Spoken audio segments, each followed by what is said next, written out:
நம்ம வீட்டு சமையல் உங்களை அன்புடன் வரவேற்கிறது. இன்னைக்கு நம்ம பார்க்க போகிற வீடியோ என்னன்னு கேட்டிங்கன்னா, இது அதாவது வெள்ளை பூசணிக்காய்ன்னு சொல்லுவாங்க. வெள்ளை பூசணிக்காய் உடம்புல உள்ள நீர் பெருக்கி, உடம்புல உள்ள கிட்னியில் உள்ள கழிவுகள், சிறுநீர் தாரையில் உள்ள எரிச்சல், இதை நிவாரணம். கல்லடப்பு, இதில் உள்ள உடம்புல உள்ள நீர் சத்தை பெருக்கக்கூடிய இது ஒரு நீர்க்காய். இதை வச்சு நம்ம தோசை செய்யறது. நம்ம அதுக்கு தோசை செய்ய வேண்டியது என்னன்னா, பச்சரிசி. இப்போ பச்சரிசி ஒரு கிளாஸ், இதுல அந்த அளவுக்கு கிளாஸ். இதே இது ரேஷன் அரிசி தான். நம்ம சாதாரண ரேஷன் கடையில் வாங்குற அரிசி தான். 1 2 இதே போட்டிருக்குது. இதுக்கு உளுந்து பார்த்தீங்கன்னா ஒரு அரை கிளாஸ் உளுந்து இதுலேயே போட்டுருவோம்.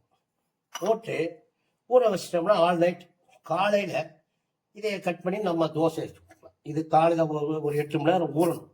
ஊறினா தான் நமக்கு நல்ல அந்த சாஃப்ட்னஸ் கிடைக்கும். அதான் இது நைட்டு ஊற வச்சோம் இல்லையா அந்த தோசைக்கு. இப்போ ஆல்ரெடி இப்போ 8 மணி நேரம் ஊறிடுச்சு. இப்போ அதை நம்ம மிக்சி ஜாரில் சேர்த்துக்கலாம். மிக்சி ஜாரில் சேர்த்துட்டு இதுக்கு இந்த மாவு பொங்குறதுக்கு என்ன செய்யணும் அப்படின்னா, இதுக்கு நம்ம வெறும் தண்ணியை ஊற்றினோம்னா நமக்கு மாவு சூடாயிடும்.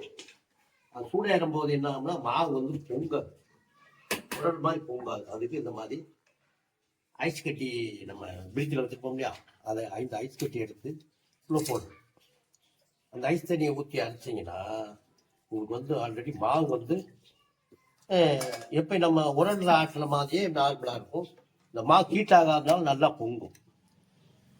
போட்டு நம்ம இப்போ இதை அரைச்சிட்டு வந்துடுவோம். அது இதை அடிச்சுட்டு இருக்கு.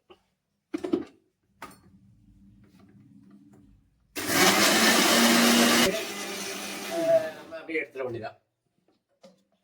மாவு பாருங்க நல்லா பொங்கி வந்துருக்குதா. அது அந்த ஐஸ் கட் போட்டதுனால நமக்கு ஹீட் ஆகாது. மாவு நல்லா இருக்கும். இது ரெடி ஆயிடுச்சு. அடுத்து நம்ம அரைச்சிடுவோம்.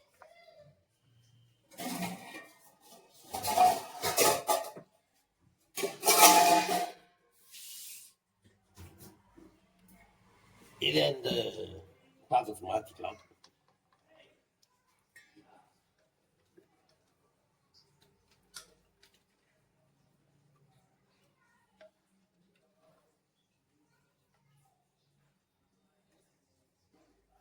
இதே ஜாரில் நம்ம 2வது அரிசியும் போட்டுக்கலாம்.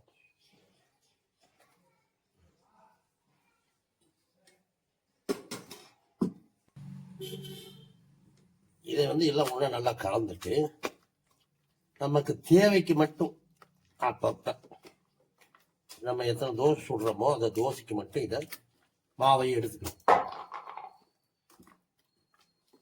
ஆல்ரெடி இப்போ நம்ம இந்த பூசணிக்காவுடைய மேத்தோலெல்லாம் எடுத்துட்டு உள்ள இருக்கிற அந்த விதைகள்லாம் நமக்கு தேவையில்லை. இந்த விதையை எடுத்துடலாம். நல்லா பிஞ்சா இருந்துச்சுன்னா விதையை இல்லாமல் இருந்தால் அது அப்படியே போடலாம், ஒன்றும் தப்பு இல்லை. கொஞ்சம் லேசாக முத்துனது அதை நம்ம எடுத்துட்டோம். இல்லை இந்த விதை இருக்கு இல்லையா, இது இந்த பூசணிக்காய் இந்த விதையை எடுத்துட்டோம்.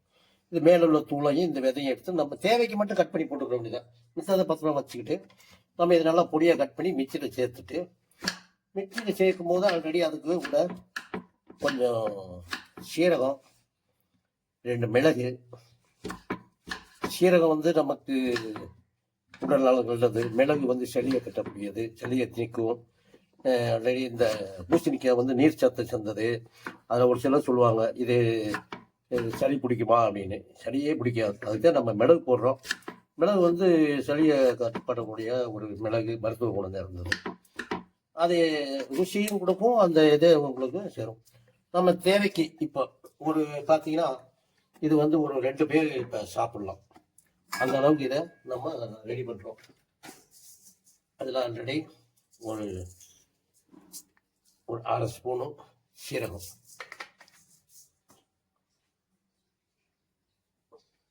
ஒரு நம்ம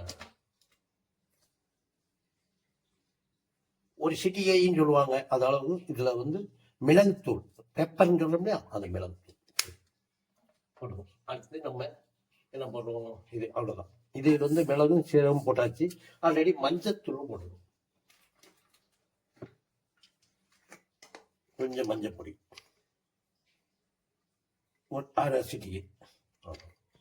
இதை போட்டு நம்ம மிக்சியில் அரைச்சிடும். இது கூட நம்ம புளிச்ச தயிர், நம்ம ஆல்ரெடி நேற்று உர ஊற்றி வச்சிருந்த தயிர் இதை போடும். ஏன்னா உடனே நம்ம தோசை சுடுறதுனால இந்த இது கொஞ்சம் சாஃப்ட்னஸ் இருந்தால் தான் கல்ல ஒட்டாமல் வரும். ஆமாம், ரைட். இப்போ நம்ம இதை அரைச்சிடலாம்.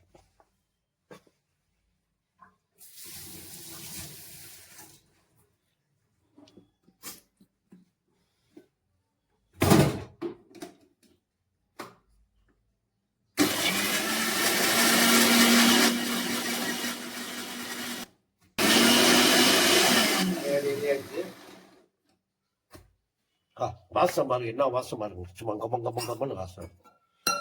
இப்போ இது நம்ம தேவையை ஊற்றிட்டோம். இது நம்ம இதை அரைச்சாச்சு. இது நம்ம தேவைக்காக அந்த மாவு எடுத்துக்கணும். எல்லா மாவும் ஒரே நேரத்தில் கலக்கக்கூடாது.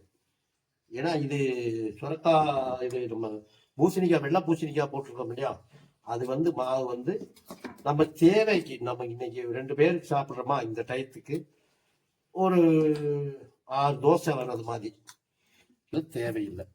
ஆல்ரெடி பெப்பர் போட்டிருக்கோமா, அந்த காரமே போதுமான அளவு. சின்ன குழந்தைக்கு சாப்பிடுறது. பெரிய ஆளுன்னா இது கூட நீங்க பச்சை மிளகாயை சேர்த்து அரைச்சிக்கலாம், அது கொஞ்சம் காரத்தோட இதாக இருக்கும். இது வந்து குழந்தைகளுக்கு கொடுக்கறதுனால இதுல காரமே போட்ட, அந்த பெப்பர் உள்ள காரமே அவ்வளவுதான். ரொம்ப உரப்பா இருந்தா சாப்பிட மாட்டாங்க. பெரிய ஆளுக்குன்னா இது கூட நீங்க 2 பச்சை மிளகாயை சேர்த்து வச்சு அரைச்சிடலாம். நம்ம பூசணிக்காய் அரைக்கும் போது அந்த 2 பச்சை மிளகாயை சேர்த்து வச்சு அரைச்சிக்கலாம். அரைச்சி தோசை விடும் போது கொஞ்சம் காரம் இருக்கும். அது பெரிய ஆளுக்கு சாப்பிடும். இது குழந்தைய சாப்பிட்றதுக்கு காரம் இல்லாமல் ரெடிமேட் இருக்கு. ஆல்ரெடி ரெடி ஆயிடுச்சு. இதை நம்ம என்ன பண்ணுறோம், அப்படியே ஒரு மூடியை போட்டு அதில் நம்ம கொஞ்ச நேரம் போட்டு கொஞ்ச நேரம் ஊற வச்சிட்டோம்னா அது ஊறட்டும். அப்படி இருக்கட்டும். ஒரு வாரமாக ஒரு 20 நிமிஷம் கழிச்சு பாருங்க.